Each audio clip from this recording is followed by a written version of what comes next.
আসসালামু আলাইকুম। আপনারা দেখছেন আলোর বাংলাদেশ নিউজ। খবর পড়ছি আমি নাসিরউদ্দিন শিকদার।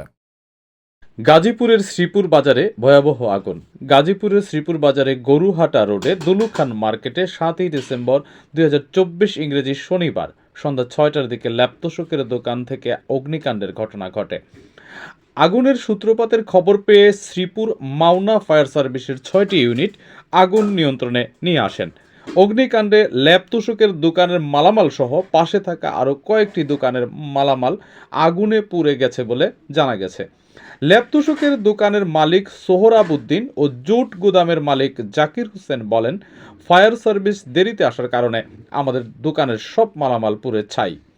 শ্রীপুর মাওনা ফায়ার সার্ভিসের warehouse inspector Mohammad Humayun Kabir বলেন, খবর পাওয়ার সঙ্গে সঙ্গে ফায়ার সার্ভিসের সদস্যরা রওনা হলে রাস্তায় জ্যাম থাকার কারণে কিছুটা দেরি হয়।